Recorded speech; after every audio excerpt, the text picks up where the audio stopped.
नमस्कार, मुकाबला देख रहे हैं आप। आपके साथ मैं हूं प्राची पारशर। कानपुर हिंसा को लेकर कई सवाल हैं।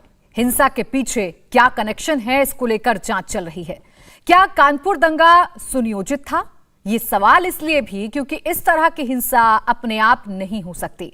इसके पीछे जरूर किसी का हाथ है। पुलिस को तहकीकात में पीएफआई की कनेक्शन से जुड़े अहम दस्तावेज हाथ लगे हैं। जांच में पीएफआई से जुड़ी 4 संस्थाओं के दस्तावेज मिले हैं। ये वो संस्थाएं हैं जिनकी फंडिंग पीएफआई करती है। सूत्रों के मुताबिक पुलिस को पीएफआई से जुड़ी संस्थाओं एआईआईसी, एसडीपीआई, सीएफआई और आरआईएफ के दस्तावेज मिले हैं। ये सारे दस्तावेज हिंसा के मुख्य आरोपी हयात जफर हाशमी के पास से मिले हैं। कानपुर हिंसा पर एक और बड़ा खुलासा हुआ है। हिंसा के लिए व्हाट्सएप ग्रुप के जरिए साजिश रची गई। ग्रुप में कश्मीर में होने वाली पत्थरबाजी के वीडियो शेयर किए गए। भड़काऊ बयान लिखकर भीड़ बुलाई गई। ग्रुप मेंबर्स को प्रोफाइल पिक्चर में अपना चेहरा ना दिखाने की हिदायत दी गई ताकि पहचान छिपाई जा सके। पुलिस इस पूरे व्हाट्सएप ग्रुप की जांच कर रही है, तो दूसरी तरफ दंगे के आरोपियों ने सोशल मीडिया पर भड़काऊ पोस्ट के जरिए भावनाएं भड़काने का काम भी कर दिया है। कानपुर हिंसा के नामजद आरोपी आमिर जावेद अंसारी का भी एक फेसबुक पोस्ट वायरल हो रहा है, जिसमें लिखा है कि मुकदमा क्या, जान भी कुर्बान है। दंगे के मुख्य आरोपी हाशमी पर पुलिस को एक बड़ा सबूत हाथ लगा है। सूत्रों के मुताबिक हाशमी के मोबाइल फोन से अहम सबूत मिले हैं। बंद रद्द होने के बावजूद बवाल की साजिश रची गई। तो मुकाबला में बड़ा सवाल यह है कि आखिर ऐसे दंगे कराने के लिए फंड कहां से आता है? क्या कानपुर दंगे के लिए पीएफआई की ओर से फंडिंग की गई थी? बार बार दंगे का एक जैसा पैटर्न का मतलब क्या है? ऐसे कई सवाल हैं जिसके जवाब हम अपने मेहमानों से पूछेंगे, उन पर चर्चा करेंगे। लेकिन उससे पहले आपको सुनाते हैं कानपुर के पुलिस कमिश्नर का बयान, जो उन्होंने पीएफआई को लेकर दिया है। मणिपुर और वेस्ट बंगाल का मैंने पीएफआई का मेंशन किया था। वो ये था कि मणिपुर और वेस्ट बंगाल में 3/6/2022 को वहाँ पे कॉल हुआ था बंद का। तो इस संभावना से इनकार नहीं किया जा सकता कि उसी कॉल के बेसिस पे या वहीं से दिशा निर्देश प्राप्त करके या जैसा भी यहाँ पर ये बंद का आह्वान किया गया हो। तो हम ये सारे चीज़ों की जांच कर रहे हैं, लिंक्स को इस्टेब्लिश करने की कोशिश कर रहे हैं। हम इनको रिमांड पे लेंगे, इनके जो अकाउंट्स हैं उनको चेक करेंगे, कहीं और जगह पीएफआई से या कहीं और जगह से फंडिंग तो नहीं हो रही है। और ये सारे पहलुओं पर पुलिस जाँच करेगी और बिल्कुल साइंटिफिक इन्वेस्टिगेशन करके इनके खिलाफ मजबूत तरीके से कार्रवाई की जाएगी। तो आइए इसी पर चर्चा करेंगे। खास मेहमान का पैनल हमारे साथ जुड़ गया है। लक्ष्मीकांत वाजपेयी, बीजेपी नेता, सुब्रत पाठक, बीजेपी सांसद, विनोद बंसल, प्रवक्ता वीएचपी, अरविंद कुमार जैन, पूर्व डीजीपी यूपी, अब्दुल मन्नान, प्रवक्ता एआईएमआईएम, अब्दुल हाफिज गांधी, प्रवक्ता Samajwadi Party, advocate Asgar Khan, Islamic scholar हमारे साथ जुड़ गए हैं। बहुत स्वागत है आप सभी खास मेहमानों का हमारे साथ चर्चा में जुड़ने के लिए। सबसे पहले शुरुआत लक्ष्मीकांत वाजपेयी जी आपसे करूंगी। चूंकि पीएफआई कनेक्शन इसका सामने आ रहा है, पुलिस इस बात से कतई इनकार नहीं कर रही है कि पीएफआई की तरफ से फंडिंग की जा सकती है, पीएफआई की तरफ से ये दंगा भड़काया जा सकता है जो कानपुर में हुआ। सवाल यह है कि इतनी बड़ी चूक हो कैसे गई, वो भी तब जब कानपुर के पास वीवीआईपी मूवमेंट था।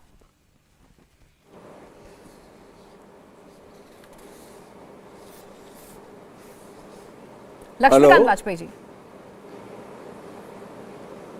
जी आवाज आ रही है सर?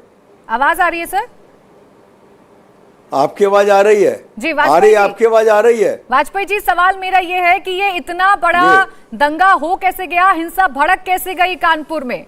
पीएफआई कैसे बार बार सक्सेसफुल हो जाती है अगर उसका कनेक्शन सामने आता है तो?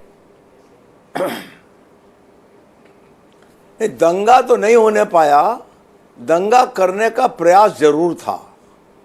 और जो इनपुट्स पुलिस के पास थे,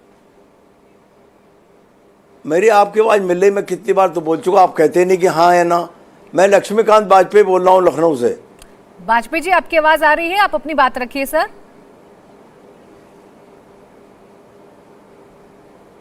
मेरा ये कहना है कि अगर हमारी तरफ से तत्काल एक कार्रवाई ना होती तो 2 घंटे के भीतर वो सड़क सामान्य जनता के लिए चलने फिरने के लिए सामान्य नहीं हो जाती। लेकिन ये बात आपकी ठीक है, सो अभी इसमें कोई टिप्पणी करने से मैं रुकूंगा, क्योंकि जांच हो रही है और जांच में जो व्यक्ति जिम्मेदार निकलेंगे, चाहे वो एसएफआई हो चाहे पीएफआई हो, उन सबके विरुद्ध कार्रवाई होगी। और आदरणीय मुख्यमंत्री योगी आदित्यनाथ जी ने जो कहा है, बलवा करने वालों का और नुकसान करने वालों से उसकी भरपाई उनकी पीढ़ियों तक से की जाएगी, इसको कोई रोक नहीं सकेगा। एक बात मैं जरूर कहना चाहता हूं यहाँ पर कि इन लोगों ने ये अपने उद्देश्य में असफल रहे। प्रयास तो इनका था कि कानपुर से शुरू करके पूरे प्रदेश में अशांति फैलाई जाए। इनके पेट में दर्द है विपक्षी दलों के। 2017 से एक भी दंगा उत्तर प्रदेश में नहीं हुआ। उससे पहले उनके कार्यकाल में 400 दंगे हुए थे। इस कारण दर्द है। उन्होंने किसी एक बयान को आधार बनाकर जो उन्होंने प्रयास किया, प्रयास उनका असफल हो गया है और अब कार्रवाई भी ऐसी होगी कि भविष्य में कोई साहस नहीं जुटा पाएगा। ठीक है वाजपेयी जी, कार्रवाई होगी, कार्रवाई हो भी रही है, इस बात से कोई इनकार नहीं कर रहा है। लेकिन दंगा मुक्त यूपी का मॉडल आप लोग पेश करते हैं, लेकिन हिंसा तो हो गई कानपुर में, उसके पीछे जिम्मेदार कौन है? बहरहाल हाफिज गांधी साहब, देखिए आप पर आरोप लग रहे हैं। लक्ष्मीकांत वाजपेयी को आप सुन रहे होंगे जो कह रहे हैं कि ये कहां तक ठीक है कि किसी एक बयान को आधार बनाकर हिंसा की तरफ आगे बढ़ जाए, हिंसा करने लगे और एक शहर को दहलाने की कोशिश करें।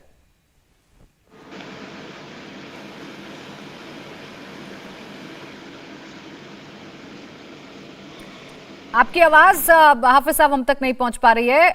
आपसे कनेक्शन दुरुस्त करने की कोशिश करेंगे। इतने बाकी मेहमान का हम रुक कर लेते हैं। मैं अरविंद जी आपके पास आऊंगी। मैं आपसे जानना चाहूंगी, जो कह रहे थे वाजपेयी साहब की कार्रवाई इस पूरे मामले में हो रही है। सबसे बड़ी बात यह है कि तमाम आरोपियों को पकड़ लिया गया है, एक के बाद एक तमाम खुलासे हो रहे हैं। तो क्या इस कार्रवाई को आधार मान के इस बात को भूला जाए कि वहां पर फेल्योर तो हुआ है, कुछ ना कुछ कमी तो हुई है, जो इतनी बड़ी संख्या में लोग इकट्ठा हो गए, पत्थर इकट्ठा हो गए, हिंसा होने लगी?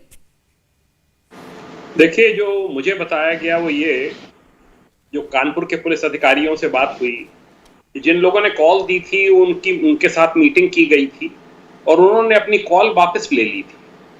और मैं समझता हूं कि इसका कुछ फायदा नाजायज उठाने का प्रयास किया गया, क्योंकि फोर्स बहुत बड़ी संख्या में कानपुर नगर से कानपुर देहात भेजा गया था वीवीआईपी ड्यूटी में।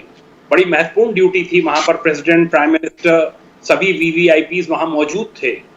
तो इसका एक एडवांटेज उठाया गया और एक थोड़ा सा पुलिस को ये था कि यहाँ पर कोई घटना नहीं होने पाएगी, और इन्होंने इस प्रकार की घटना एक वहां पर कारित कर दी।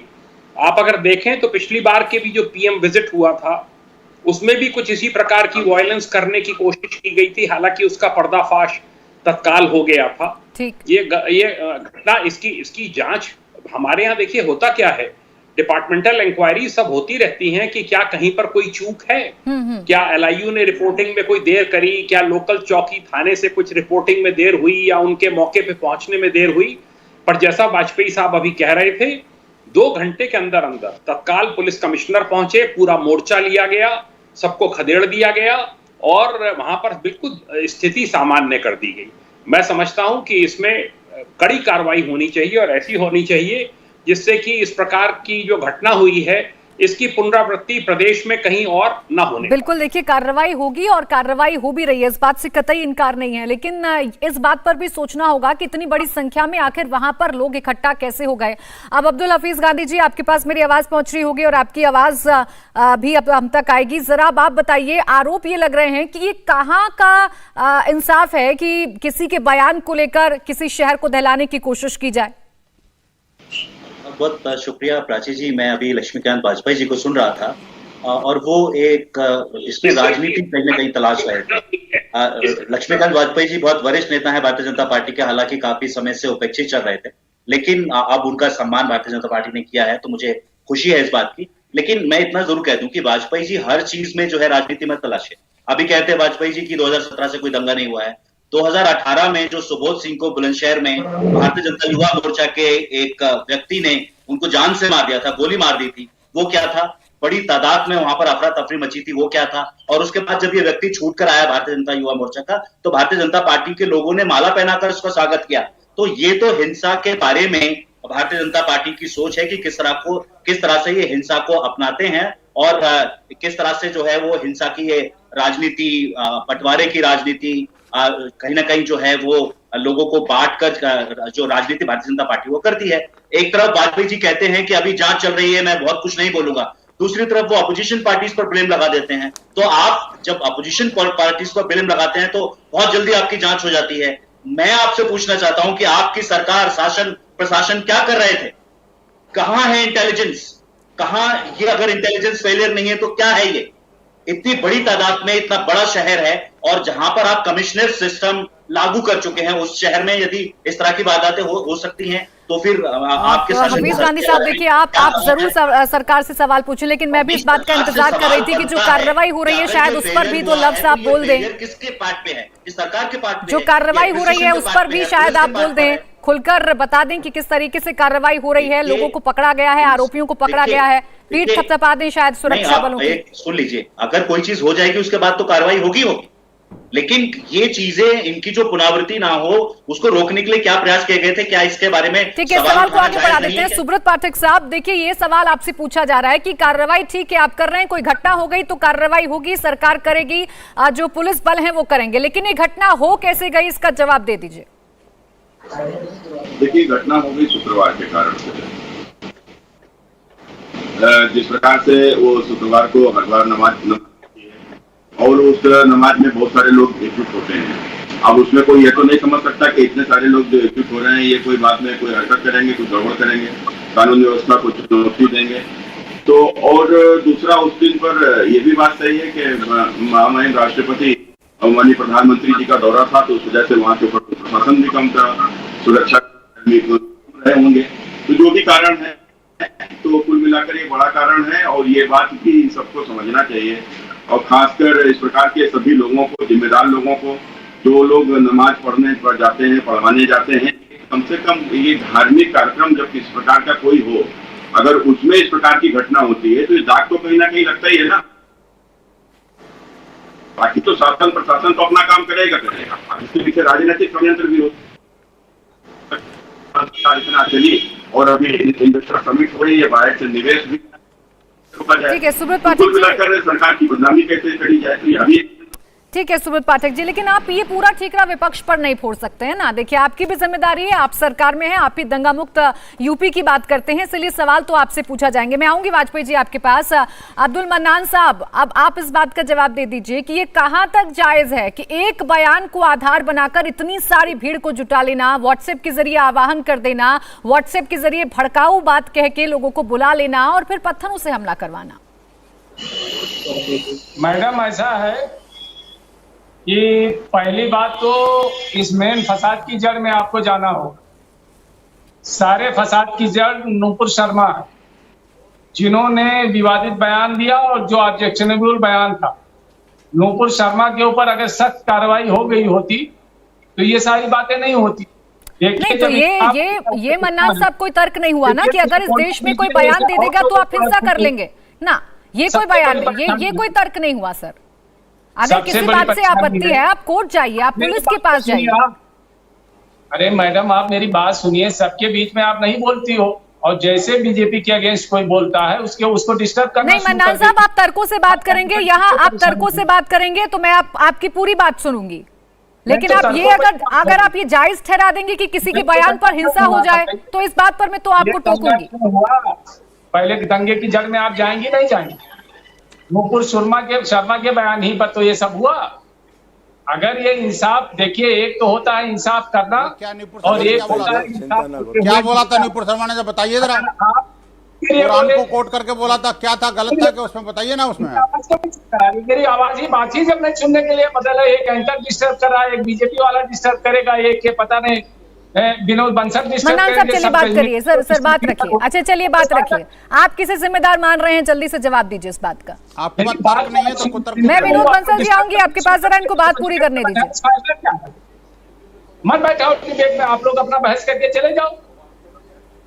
मैं ये कह रहा हूं कि मेन फसाद की जड़ अगर कोई है तो नूपुर शर्मा, जिन्होंने विवादित बयान दिया, उनके ऊपर कोई एक्शन नहीं हुआ।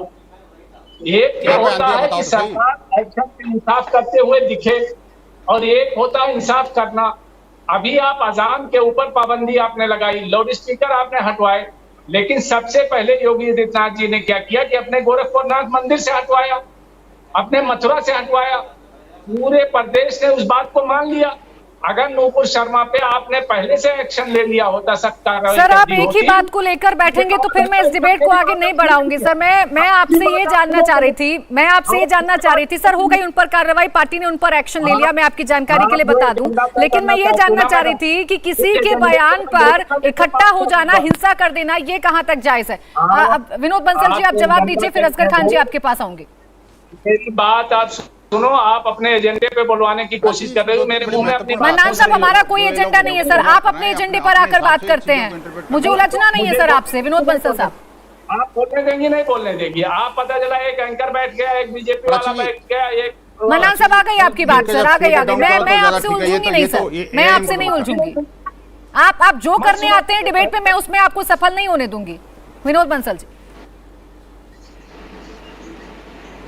प्राची जी 2-3 बातें बड़ी महत्व की हैं। इन्होंने कहा कि नूपुर शर्मा के बयान पर कार्रवाई कर दी होती तो आज ये स्थिति विनोद बंसल जी मैं आपको टोक देती हूँ, उस बयान पर हमें चर्चा नहीं करनी है, बिल्कुल ठीक है, हम मुद्दे पर रहते हैं सर। नहीं मैं एब्सोल्युटली बिल्कुल। देखिए बात यह है कानपुर में हिंसा जो हुई, कानपुर हिंसा कब हुई? जुम्मे के दिन हुई। कहां से शुरू हुई? मस्जिद से शुरू हुई। मस्जिद में क्या तकरीर हुई किसी को नहीं पता। आखिरकार एक तरफ लोग मंदिर से जब निकलते हैं तो आस्थावान होकर के प्रसाद बांटते हुए निकलते हैं, दूसरी तरफ यह है कि जब मस्जिद से निकलते हैं तो हिंसक होकर के पत्थर फेंकते हुए निकलते हैं। ये कौन सी संस्कृति है भाई? ये इस्लाम के अंदर कौन सा सिखाया जाता है? दूसरी बात मुझे बताइए, अगर किसी ने कुछ कह भी दिया तो क्या मतलब आप क्या सबको मारोगे क्या? अगर नूपुर शर्मा ने, मैं एक एग्जांपल देता हूं, वैसे तो उन्होंने कुरान को कोट करके कुछ बोला था जहां तक मुझे याद आ रहा है, और कुरान को कोट करके अगर कुरान में कुछ गलत लिखा हुआ तो आप उसके पेज को फाड़ के फेंक दिया, उसको बोलिए आपने गलत बोला है और उनके साथ कानूनी कार्रवाई करिए। लेकिन इसका मतलब ये तो नहीं कि कानपुर के लोगों पर पत्थर फेंकोगे आप। कानपुर के लोगों की क्या गलती थी जिसको पत्थर फेंक रहे थे? कानपुर के पुलिस वालों की क्या गलती थी जिस पत्थर फेंक रहे थे? बूंदी का जो उलेमा है, बूंदी का जो मौलाना है, जिसने भाषण दिया, क्या उसका सर तंजुदा करवाओगे आप? सर तंजुदा होगा उसका? आप मुझे बताइए जो लोग हमारे आराध्य देव भगवान शंकर के शिवलिंग को ड्रिल कर रहे हैं और उसको जो फुब्बारा गैंग उसको फुब्बारा बता रहा है, उन सब लोगों का क्या सवाल है कि ऐसे नफरती बयान क्यों हो रहे हैं जो इस तरीके के हालात देश में पैदा हो रहे हैं? असगर साहब देखिए प्राची, एक बात तो पहले मैं बताऊं मेरी बात नहीं, हमें यहाँ बैठ के कायदे से तमीज के दायरे में एक मिनट बंसल साहब जरा खामोश हो जाएं। प्राची जी मैं ये चाहता हूँ कि यहाँ पे बैठ के गंगा जमुनी तहजीब के दायरे में बात हो। मेरी बात को पूरी क्यों नहीं होने बंसल जी देखिए एक मिनट सुन लीजिए।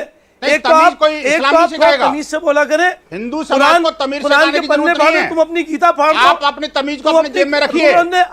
तमीज सीख लो, तुम नहीं है, तमीज सीख लो, आपको कोई जानकारी नहीं है, नहीं आ रहा है तुम्हें अभी कुरान के पन्ने फाड़ने की बात कर रहे हो। आप चुप रहिए। तुमसे कहे अरे ये हमारा तमीज है, हम कभी नहीं कहते गीता फाड़ के फेंक दो, हम नहीं कहते।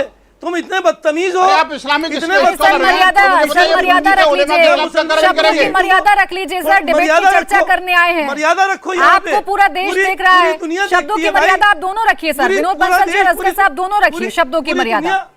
पूरी मैं यही कह रहा हूँ, मैंने कोई शब्द नहीं इस्तेमाल किया, ये बदतमीजी बात कर रहे हैं आप। मुझे ये कहा कि कुरान का पेज फाड़ के फेंक दो, वो मौलाना के खिलाफ कार्रवाई करेंगे नहीं करेंगे? जो बूंदी का मौलाना जो सरकन से जुदा करने की बात कर रहा है।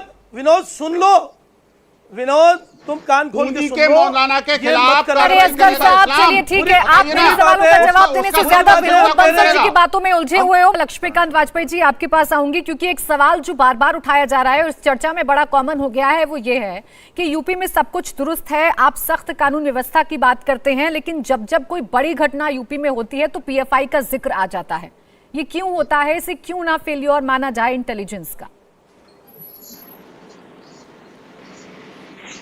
इंटेलिजेंस का फेलियर तो नहीं कह सकता मैं, और जांच को हो जाने दीजिए। हम जैसे लोगों का कोई बयान आएगा तो ऐसा आभास होगा जैसे हम जांच को प्रभावित करना चाहते हैं। 4-6 दिन में जांच का निष्कर्ष सामने आएगा, और जांच पूरे प्रकरण की हो रही है, केवल कानपुर की सड़क की घटनाओं की नहीं हो रही है। लेकिन मैं एक बात कहना चाहता हूँ, बार बार नूपुर शर्मा जी के बयान की चर्चा आ रही है, कोई दिक्कत नहीं है, पार्टी ने उस पर एक्शन भी ले लिया, लेकिन मैं पूछना चाहता हूं कि जब सहारनपुर के इमरान मसूद ने बयान दिया था कि मोदी की बोटी बोटी काट देंगे, क्या कांग्रेस ने एक्शन लिया था? क्या जब शफीकुर रहमान वर्क ने ये कहा कि ज्ञान वापी सील कर दी तो हमारी बंदूक से गोलियां निकलेंगी, धुआं नहीं निकलेगा, क्या सपा ने सस्पेंड कर दिया? और एक बात और कहना चाहता हूं कि शहजुल इस्लाम भोजीपुर के विधायक, उनके पेट्रोल पंप पर सरकारी जमीन पर था, इलीगल कार्रवाई थी, अवैध कब्जा था, कार्रवाई की गई। उन्होंने भी यही कहा। आखिर इनको ही अधिकार है कि ये कानून के विरुद्ध बयान देंगे? और जब ये हिंदू देवी देवताओं के विरुद्ध अशोभनीय टिप्पणी करते हैं, कोई हिंदू पत्थर लेके सड़क पर नहीं गया। हिंदू ने कानूनी कार्रवाई की, कोर्ट में मुकदमा दर्ज करा दिया, थाने में मुकदमा दर्ज करा दिया। वाजपेयी जी, मेरा सवाल बयानों को लेकर तो था ही नहीं। ना मेरा सवाल बयानों को लेकर है, ना मेरा सवाल हिंदू मुस्लिम को लेकर है। मेरा सवाल तो बड़ा छोटा सा था कि ये हो कैसे गया भाई उस यूपी में जहां पर लगातार सुरक्षा व्यवस्था की दुहाई दी जाती है, लगातार ये कहा जाता है कि तमाम जो गैंगस्टर हैं, जो बड़े बड़े अपराधी हैं, वो यूपी छोड़कर भाग गए। उस यूपी में कैसे इतने लोग इकट्ठा हो गए? कैसे इतने सारे पत्थर आ गए? हिंसा की कोशिश तो की गई ना, माहौल तो बिगड़ा ना। प्राची जी, मैंने आपके प्रश्न का उत्तर देने के बाद ही बात शुरू की है। जांच पूरे प्रकरण की हो रही है, 4-6 दिन में जांच का निष्कर्ष आ जाएगा। जांच हो रही है सर, लेकिन सिर्फ जांच की बात कहकर इस बात से मुकरा नहीं जा सकता कि कानपुर में जो हुआ उसमें पहले से जानकारी होनी चाहिए थी कि लोग वहां पर इकट्ठा हो रहे हैं। अब्दुल हफीज गांधी जी, आपसे अब सवाल मेरा ये है कि क्या विपक्ष का काम सिर्फ इतना है कि जो सरकार की तरफ से गलतियां हो रही हैं उसको उनके सामने उजागर करना, विरोध करना, या जो चीजें अच्छी भी सरकार कर रही है उसको भी एक्सेप्ट कर लेना और जनता के सामने रखना, जैसा कि इस मामले में कार्रवाई हो रही है? एक सकारात्मक विपक्ष का ये रोल होता है कि जो भी सरकार की कमियां हैं उसको तो दिखाएं, क्योंकि सवाल जो है वो किसी भी लोकतंत्र की रूह कहलाता है, सोल होता है किसी भी लोकतंत्र का। जिस लोकतंत्र में सवाल नहीं होंगे शायद वो लोकतंत्र कहला ही नहीं सकता। तो पहली जो एक प्रीरिक्विजिट है किसी भी लोकतंत्र के लिए, वो मैं समझता हूँ कि सवाल है। और अपोजिशन चूंकि अगर सवाल नहीं पूछेगा तो कौन पूछेगा? जहां तक सवाल आपका रहा कि यदि सरकार अच्छा करती है तो हाँ, उसकी जो है बिल्कुल सराहना होनी चाहिए, लेकिन हम ये पूछ रहे हैं कि जो कुछ कानपुर में घटा उसकी अकाउंटेबिलिटी किस पर है, उसकी जवाबदेही किस पर है? क्योंकि लोकतंत्र में जवाबदेही बहुत इंपॉर्टेंट होती है। बार बार जो है वाजपेयी जी बचने की कोशिश कर रहे हैं। जब आप उनसे पूछ रही हैं कि ये क्यों हो गया, वो इधर उधर की तो बातें करने लगते हैं, वो बताने लगते हैं, बयानों पर आ जाते हैं। अगर बयानों की बात आएगी तो आधी भारतीय जनता पार्टी जो है सस्पेंड करनी पड़ेगी आपको। सिर्फ नुपुर शर्मा और नवीन चंद्र जी को सस्पेंड नहीं करना पड़ेगा, आधी भारतीय जनता पार्टी देखिए अगर बयानों पर जाएंगे तो बहुत से ऐसे बयान हैं जिनकी चर्चा फिर यहाँ पर करेंगे। जी, तो मैं बार बार कह रहा हूँ कि हम जो भी सकारात्मक कदम सरकार उठाएगी हम उसकी पूरी की पूरी जो है कार्रवाई करेंगे और बहुत जल्द सुरक्षा बलों ने कार्रवाई कर दी। आप इस कार्रवाई का स्वागत कर रहे हैं? नहीं, मेरा मानना यह है कि इतनी जल्दी जो सरकारें निष्कर्ष पर पहुंच जाती हैं कि इसका इन्वॉल्वमेंट, यही हमने हाथरस में देखा था। जब उस दलित बेटी की हत्या हुई थी तब भी हमने इस तरह की चीजें देखी थी कि किस तरह से सरकार निष्कर्ष पर पहुंच जाती है कि ये ऑर्गेनाइजेशन वो ऑर्गेनाइजेशन, उसके बाद ढाक के 3 बार सारी चीजें नहीं पहुंची। अभी तक जांच हो रही है, तार जोड़ने की कोशिश की जा रही है और अगर कार्रवाई में देरी होगी तो फिर आप ही सवाल पूछेंगे, है ना? आप ही सवाल पूछेंगे कि देरी क्यों हो रही है। आपके सवालों का जवाब अरविंद कुमार जैन जी से मैं ले लेती हूँ, क्योंकि वो सिस्टम में रहे हैं, जानते हैं। अरविंद कुमार जैन जी, मैं आ रही हूँ असगर जी, आपके पास आ रही हूँ, जरा एक टेक्निकल सवाल समझ लूं। अरविंद कुमार जैन जी, आप जरा आप समझाइए, जो तमाम सवाल खड़े हो रहे हैं कि इतनी जल्दी किसी निष्कर्ष पर नहीं पहुंचना चाहिए, या जो तमाम बातें हो रही हैं इस चर्चा में, उसे आप किस तरीके से देख रहे हैं? और इस कानपुर की घटना की जवाबदेही दरअसल आएगी किस पर? देखिए, इसमें समय लगता है। डिपार्टमेंटल इंक्वायरीज भी इन सब चीज़ों की साइलेंटली होती रहती हैं कि भाई यहाँ पर किसकी क्या भूमिका थी, किसको क्या देखना था, कौन किसके लिए जिम्मेदार था और किसने क्या किसी के पार्ट पे क्या कोई चूक हुई है। और ये आप निश्चिंत रहिए, मैं आपको कहना चाहता हूँ पुलिस विभाग की ओर से हमारे यहाँ सिस्टम ऐसा है कि इसमें कोई बच नहीं पाता है। अगर कोई इसमें कमी पाई जाएगी तो उसमें अवश्य ही उसके खिलाफ कार्रवाई होगी। जहां तक रही बात तफ्तीश की, सब एविडेंसेस कलेक्ट हो रही हैं, व्हाट्सएप की चैट्स कलेक्ट हो रही हैं, टेलीफोन कॉल्स खंगाले जा रहे हैं और सब पूरा देखा जा रहा है कि किस किस का इसमें इन्वॉल्वमेंट है। पीएफआई का होगा, एसडीपीआई का होगा, सीएफआई का होगा, जिसका भी निकलेगा और जो भी इसमें इन्वॉल्व होंगे, मुझे पूरा विश्वास है कि उन सबके खिलाफ पुलिस जो है कारगर कार्रवाई करेगी। बिल्कुल भरोसा करना होगा पुलिस पर और पुलिस की कार्रवाई पर। मैं असगर साहब आपके पास आऊं, एक छोटा सा रिएक्शन सुब्रत पाठक जी जरा आप दे दीजिए। जवाबदेही किसकी है? इस सवाल का जवाब क्यों नहीं मिल पा रहा है कि जवाबदेही किसकी है अगर कानपुर में सब कुछ हो गया तो? देखो, बिल्कुल आपके पास जवाबदेही तो होती है और ये लेकिन प्रशासन ने आप ये उसके दूसरे बच्चे में इसको पूरे तरीके से कर लिया। कोई भी अप्रिय घटना नहीं घट पाई, कोई भी हताहत नहीं हुआ, तो कुल मिलाकर ये इसकी आग नहीं फैल पाई। तो लेकिन अब फिर वही बात, कुल मिलाकर ये शुक्रवार के दिन वहाँ हर बार नमाज होती है, नमाज पढ़ी जाती है जुमे की, तो उसमें संख्या भी आती है, अच्छी संख्या में लोग आते हैं। आप इस पर ठीकरा नहीं फोड़ सकते हैं, नहीं फोड़ सकते हैं। ठीक है सर, आपकी सरकार है, प्रशासन अधिकारी वहां पर अलर्ट रहने चाहिए थे, इस बात पर ठीकरा नहीं फोड़ा जा सकता है सर। जुमे की नमाज तो होती है और होती रहेगी, इस बात पर ठीकरा नहीं फोड़ा जा सकता। असगर जी जवाब दीजिए आप। देखिए प्राची जी, मेरी नज़र में it's a big failure of administration as well as state government and the government in centre. ये सब इनकी जिम्मेदारी होती थी। और अभी जो आपने अपने प्रोग्राम के शुरू में कमिश्नर साहब का बयान सुनवाया, मुझे उस पर भी थोड़ी सी आशंका है। कमिश्नर साहब का बयान मुझे बिल्कुल बायस बयान लगा। जो बात कह रहे हैं उसको पीएफआई से आपने, अभी इनिशियल स्टेज है, हम खुद, मैं वकील हूँ इसलिए ये बात और भी ज़ोर से कह रहा हूँ कि इन्वेस्टिगेशन बिल्कुल इनिशियल स्टेज पे है।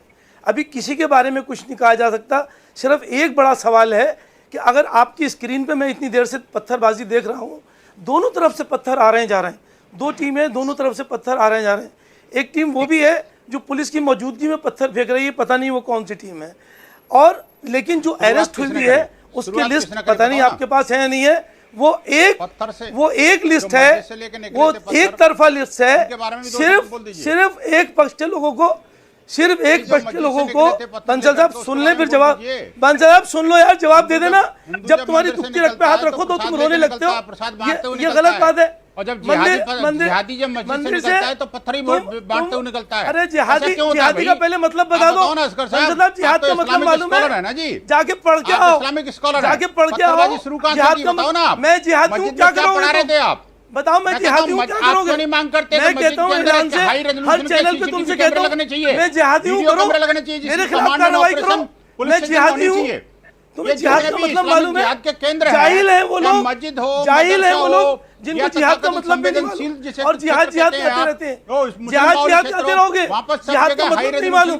जाहिल बच्चे को अपने दूर करो, कम से कम पढ़ के आओ, कुछ सीखो, कुछ फिर आके चैनल पे बैठो, चैनल पे अपने फोटो खिंचवाने आगे से वो स्थिति नहीं, मस्जिद से निकल के आते हैं। अगर मस्जिद के अंदर का तुम खुतबा सुन लो, क्या यार तुम्हें पता नहीं है? मस्जिद के अंदर का खुतबा सुन लो, तुम मुसलमान हो जाओगे। अगर मस्जिद के अंदर का खुतबा सुन लो लेकिन तो तुम इस्लाम में आ जाओगे। बेकार की बात कर देते, ये मत करो, भड़काने वाली बात मत करो। जो बात हो रही है उस पर बात नहीं करते। अरे ठीक है सर, देखिए आप फिर एक दूसरे में उलझने लगे और फिर उसके बाद इस डिबेट की जो लाइन और लेंथ है वो भटक जाएगी। अब्दुल मन्नान साहब, मैं आपको चर्चा में लेकर आ रही हूँ। आप बयानों का चूंकि जिक्र कर रहे थे, आज बहुत सारे बयान भी फ्लोट हो रहे हैं जिनका मैं जिक्र नहीं करना चाहूंगी क्योंकि संदेश गलत जाता है। खुलेआम धमकी दी जा रही है उन लोगों को जो कोर्ट का रास्ता अपना रहे हैं किसी चीज को पता करने में, उन पर भी बोलेंगे आप? प्राची बयानों की बात करें तो बात निकलेगी तो असगर जी आऊंगी। मन्नान साहब को बात रखने दीजिए सर, देखिए भरपूर मौका आपको दिया। मन्नान जी, पहली बात मैडम तो सुन लीजिए, जैसे लक्ष्मीकांत वाजपेयी जी को आप सुन रही हैं, जैसे बीजेपी सांसद जी सुब्रतो पाठक जी को सुन रही हैं, जैसे डीजीपी जैन साहब को सुन रही हैं, वैसे प्लीज मुझे थोड़ी देर के लिए बोलने दीजिएगा। और अगर आपको बीच में बोलना है तो फिर मैं बोलूं या ना बोलूं? बोलिए मन्नान साहब, बोल दो। बंसल जी बात आने दीजिए उनकी। बंसल जी देखिए, अगर सब बोलेंगे एक साथ तो चर्चा का मतलब नहीं है। मन्नान जी बोलिए। आप ये बताइए, कोई ना बोले, आप ये बताइए कि कानपुर में बंद का ऐलान पहले से किया गया था कि नहीं किया गया था? डीजीपी साहब बैठे हुए हैं, क्या इन्हें नहीं मालूम कि ये 3 दिन पहले ऐलान किया गया था कि बंद किया जाएगा? और जब बंद का ऐलान होता है, कहीं भी बंद होता है, तो उसमें जो है आंदोलन में लड़ाई झगड़े का चांस रहता है। ये तो दुनिया जानती है, आप पुलिस के हैं, आप भी जानते हैं। बंद का आह्वान होता है तो पत्थर फेंके जाते हैं। ये आपकी प्रकृति, प्रवृत्ति और संस्कृति है। से फेल हुआ, इस बात पत्थर फेंकना होता है क्या? प्रधानमंत्री आ रहे हैं, बंद का सेंटर मस्जिद होती है क्या? समझाओ ना बंसल अपने लोगों को। बंद का योजना मस्जिद में बनाई जाती है क्या? भड़काते हो। अस्कर जी, बंसल जी शांत हो जाइए, शांत हो जाइए। मैं आपके पास आ रही हूँ ना, मन्नान जी को अपनी बात करने दीजिए, वरना फिर कहेंगे कि मुझे बोलने नहीं दिया जा रहा है। आप बंसल जी और अस्कर जी चुप हो जाइए। मन्नान जी रखिए अपनी बात। बंसल को नहीं बोलती, आप हमें बोलती है। मैं बंसल जी को भी बराबर रोक रही हूँ सर। आप पता नहीं कौन सा चश्मा लगाकर टीवी में बैठ जाते हैं। आप सुनेंगे नहीं, आप सुनेंगे नहीं, आप सुनेंगे नहीं और सवाल खड़े करने लगेंगे। सुनिए पहले, सुनिए सर पहले, सुनिए पहले। मन्नान जी, आप देती हैं तो फायदा अनर्गल बातें करना है बस। मन्नान जी, आप ही को तब से मौका दे रही हूँ और आप ही के साथ असगर साहब को तब से खामोश कर रही हूँ, बंसल जी को खामोश कर रही हूँ।